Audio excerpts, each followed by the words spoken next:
Bueno, mi nombre es Benjamín Francisco Ramírez Forero, soy de Bogotá, Colombia. Estudié nutrición y dietética en la Universidad Javeriana. Tengo una maestría en la Universidad de León en enfermedades crónicas en España. Hice una maestría y un doctorado en bioquímica y nutrición humana en Atlantic International University.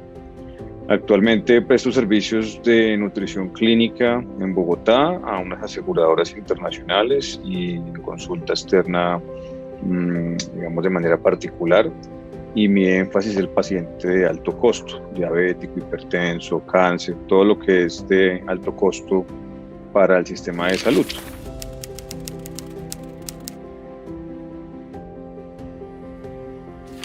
Pues mira, yo comencé con la impedancia en Colombia realmente más o menos como en el año 2006, 2007. Anteriormente nosotros no teníamos, inclusive en la Facultad de Ciencias, impedanciometría. Nosotros hacíamos simplemente adipometría y encontrar un impedanciómetro, era un impedanciómetro pues bipolar nomás, y era básicamente en Colombia no existía ninguna otra empresa que lo tuviera acá, y no tenía representación, entonces uno tenía que traer el equipo de fuera, usualmente de Estados Unidos, y no tenía una representación, sobre todo por si el equipo tenía alguna disfunción o tocaba hacer algún tipo de disperfecto. Entonces, más o menos, yo trabajé hasta el año 2011, 2012, y en ese momento la empresa que tenía InBody en Colombia era Biotronic Tech. Entonces, yo recibo la visita médica en el consultorio, y pues para mí era una inversión fuerte en su momento, no tenía una agenda, digamos, tan solicitada en consulta como en este momento. Yo trabajaba en cirugía plástica con un colega que es Alan González, y de hecho yo prestaba servicios de análisis de la composición corporal a ese consultorio de ese cirujano plástico muy famoso en Colombia por un canal de televisión que tenía un programa que se llamaba Cambio Extremo. Entonces, de ahí yo recibo la visita médica de Biotronic Tech, y ellos me presentan al InBody 170. Yo lo tomo por unos meses a manera, digamos, de demo. Lo pruebo con los pacientes, obviamente hago la diferencia con pero cuando ya me muestran el 770, que estaba comenzando a ingresar a Colombia y lo traen como el primer equipo, pues yo lo solicité en ese momento a la empresa, y pues obviamente hice la inversión. Era obviamente un costo para mí altísimo, porque era migrar de uno más o menos entre $4,000, ya subirme casi a los 15,000 más o menos, o $20,000 al cambio en su momento. Y pues obviamente lo tuve que pagar trabajando bastante, pero pues obviamente no me arrepiento de la inversión, porque pues obviamente para mí fue un antes y un después tener el InBody 770 al 170. Obviamente yo estaba haciendo mi doctorado en ese momento, y yo lo utilicé para hacer investigación clínica. De hecho todavía lo uso para lo mismo. Entonces, por eso a mí lo que me interesa del equipo básicamente es que lo puedo usar con alta confiabilidad, y que tengo unos datos que me permiten mejorar los estándares de calidad de prestación del servicio, y sobre todo de análisis de datos.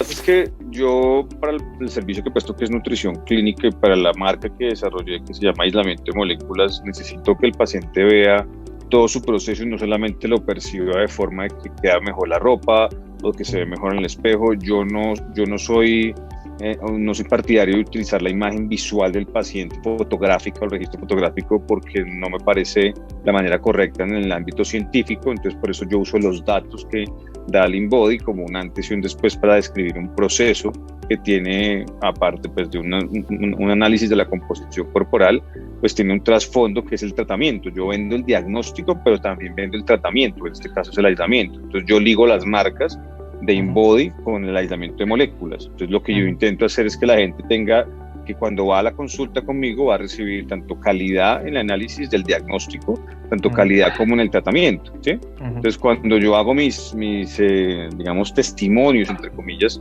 pues básicamente lo que estoy mostrando es cómo cambia la composición corporal de un paciente adaptando, en este caso, un protocolo que se llama aislamiento de moléculas, que es lo que yo vendo en consulta, ¿sí?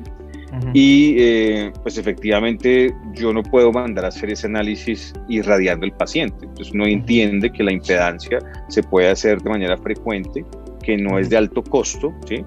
Pues depende del equipo que se use, pero no es contraproducente para el paciente. Yo podría decir, bueno, voy a usar una densitometría o un DEXA para hacer eso, pero no podría hacerlo tan frecuentemente como lo hago cada 15, cada 20 días, ¿sí? Entonces, por eso la impedancia de alta sensibilidad, especificidad como InBody 770, pues me permite a mí hacer una consulta mucho más, digamos, frecuente, mejorar obviamente los perfiles de tensión, una agenda y tener una calidad en el servicio que muy probablemente no tiene la competencia que tiene que no tiene el equipo. Pero como te menciono, mi consulta, el core, son pacientes crónicos que son sedentarios, no son muy activos, no hacen, digamos, mayor tipo de actividad, pues en ellos puedo usar las mismas variables siempre. Entonces, yo siempre les explico la segmentación, digamos, de la grasa, sobre todo la que está en el tronco, porque es la que más me interesa a mí a nivel, digamos, de riesgo, la grasa visceral, ¿sí? Entonces, cuando se les imprime esa información y se les entrega, para ellos es mucho más fácil que cuando vuelven a consulta poder ver un delta, o sea, un cambio, poder ver dónde baja, cómo baja, qué cambia, dónde cambia, cómo cambia, y eso asociarlo con otras variables que hacen parte del consultorio clínico. Habitualmente, y lo voy pautando sobre todo en redes sociales, una de las que más utilizo pues es Instagram y Facebook, ¿sí? Y yo trato obviamente siempre de hacer alusión a la marca, a las dos, pues ustedes se dan cuenta ahí, siempre pongo la marca pues de la composición corporal, InBody 770. Yo básicamente lo que busco es esto, una somatocarta, que es lo que me da a mí el InBody 770 en la impresión que me entrega, y yo obviamente eso lo entrego al paciente impreso y obviamente lo presento así como lo estamos viendo acá. A mí lo que me interesa obviamente del aparato es poder ver los cambios, sobre todo en el nivel de la grasa visceral, pues porque digamos que como para hacer un diagnóstico de hígado graso es muy asertivo, ¿sí?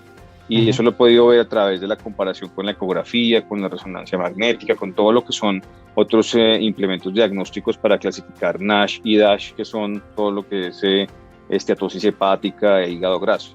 Entonces, yo tengo bastantes casos pues, de éxito que puedo decir, testimonios que ustedes pueden ver en mis redes sociales. O sea, lo que yo hago es esto, mostrar un antes, mostrar un después, utilizar obviamente el software que me da Looking Body y poder ver esta trazabilidad del paciente, ¿sí me entiendes? Poder observar en el tiempo el comportamiento de la composición del paciente, tomar algunos indicadores importantes que para las personas son claves, como el peso en grasa, la grasa visceral, y pues efectivamente, pues casi que nadie le pone mucha atención al agua, pero yo recibo pacientes que van a diálisis, que están en tratamiento dialítico, entonces a esos pacientes obviamente siempre les entrego el agua corporal total, extracelular, la intracelular, el ángulo de fase. Entonces yo utilizo todos los indicadores del InBody, por eso necesito siempre mostrar esto en todas las redes sociales. Y básicamente lo que yo intento hacer es educación alimenticia y nutricional a través de la marca del aislamiento de carbohidratos o el aislamiento de moléculas, utilizando pues obviamente el InBody. Si ustedes pues digamos miran mis redes sociales desde hace mucho tiempo, pues tengo muchos, casi que cada semana cuelgo unos 3, 4, 5 casos de éxito. Anteriormente no los presentaba de esta forma, ¿sí? Los presentaba de otra forma como ya les voy a mostrar. Siempre hago énfasis en el equipo que utilizo, en la relación que existe pues entre la marca mía y la marca que uso para el análisis de la composición corporal. Se dan cuenta siempre en mis diapositivas o en mis presentaciones está la marca InBody.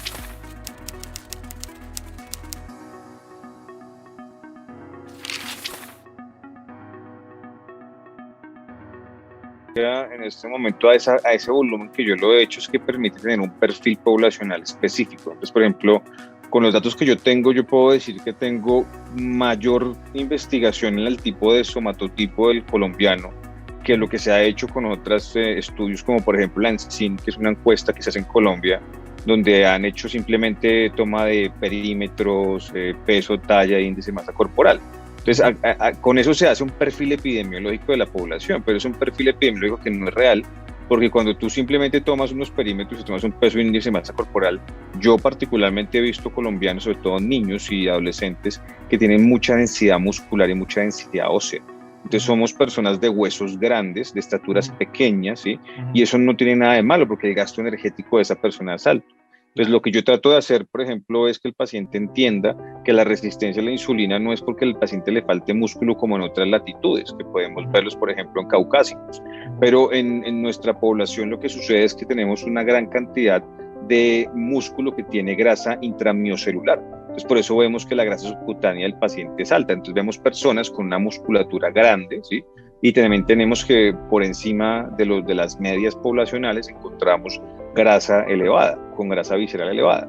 Entonces, por eso uno sabe que la resistencia a la insulina de esas personas probablemente no solamente son los carbohidratos lo que la están generando, sino que también hay algún exceso de consumo proteico, algunos aminoácidos particularmente, y algunas sustancias como la trimetilamina de óxido. Entonces, por eso yo cuando tengo pacientes con el InBody puedo mandar exámenes de laboratorio específicos que con ese solo pantallazo de lo que me imprime el Look InBody puedo mandar a hacer exámenes a Estados Unidos, puedo mandar a hacer exámenes fuera de Colombia de la red, y no me los pueden glosar o no me los glosan o habitualmente no me los niegan las aseguradoras, porque con simplemente el diagnóstico de ese equipo no me podrían, digamos, decir que no es viable hacer el estudio del caso, ¿sí? Sobre todo desde el punto de vista bioquímico. Yo no solamente uso, o sea, dentro de mi tratamiento nutricional y mi historia clínica, no solamente está el InBody, o sea, digamos que yo tengo el InBody como mi herramienta, digamos, de examen físico y de diagnóstico nutricional a través de la impedancia, de antropométrica, pero yo utilizo la bioquímica porque, como te digo, soy bioquímico, entonces yo mando exámenes de laboratorio con respecto a la asociación de variables del InBody. Entonces, por eso, por ejemplo, aquí yo creo que es uno de los que yo más he estudiado la vitamina D en relación, por ejemplo, con esa grasa visceral elevada. Entonces, como te digo, tengo muchas variables que puedo mezclar para hacer muchos estudios, tanto de pregrado, posgrado, maestría, doctorado, ¿sí? Entonces, ¿qué es lo que me llama la atención, por ejemplo, del equipo? Que si cogemos esos datos y hacemos un estudio, estamos tipificando una población, que en este caso es una población colombiana, que no está bien tipificada, porque los estudios que se han hecho demográficos son solamente estudios con peso y talla, ¿sí? Y con perímetros, ¿sí me entiendes? Pero eso no es la realidad de la composición corporal de un colombiano.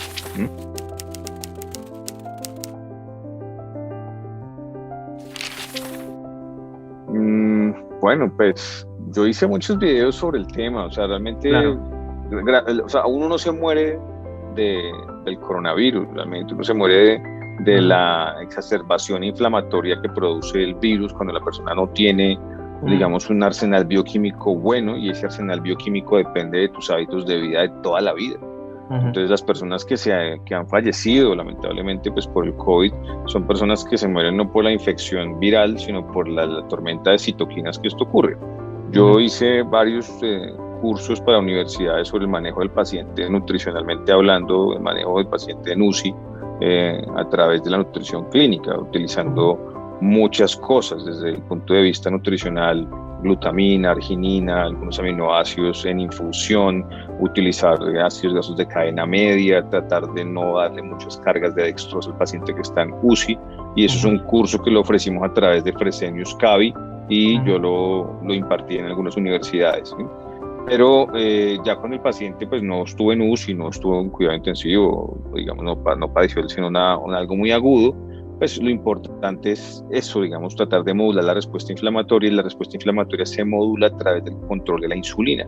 Si el paciente no maneja sus niveles correctamente de la insulina, no tiene una buena relación armoniosa con sus niveles de insulina, si le llega a dar COVID, los síntomas son más graves y puede llevarlo inclusive a una unidad de cuidado intensivo o una urgencia vital. Entonces, por ejemplo, gran parte de la población colombiana tiene un problema, y es que consumen mucha panela cuando están enfermos de gripa, y pues la infección viral del COVID es una enfermedad respiratoria aguda. Entonces, eso es un error muy común de nuestra población, intentar tratar una enfermedad respiratoria con carbohidratos glicémicos, en este caso la panela, que es azúcar de caña quemada. Este azúcar de caña quemada, por ejemplo, genera más dióxido de carbono, porque cuando tú comes más carbohidrato, produces más dióxido de carbono, y eso en un paciente que tiene una saturación baja, que vive en una ciudad como Bogotá, 2.600 metros, pues es contraproducente. Entonces, por ejemplo, mi recomendación siempre en la pandemia fue: ojo con sus niveles de azúcar, ojo con sus niveles de azúcar, ojo con sus niveles de azúcar. De hecho, aquí en Colombia, creo que fui uno de los que más mandé a poner sensores de glucosa, que no son de pinchazo, sino son solamente sensores a través de un monitoreo, no, digamos, sin pinchazo, que eso lo maneja AOT. Y con ellos básicamente yo hice ese estudio de mirar los niveles de glicemia en los pacientes para evitar una complicación del COVID. Y ver la glucosa de un paciente a través de un monitor que no requiere pinchazo es muy interesante. Si tú mantienes la glucosa baja, mantienes, digamos, un estado procetósico, y mantienes a un paciente bien suplementado con vitamina D, con algunos aminoácidos y con algunos tipos de compuestos que yo utilizo desde mi consulta, pues posiblemente te dé, pero te va a dar con menor agresividad.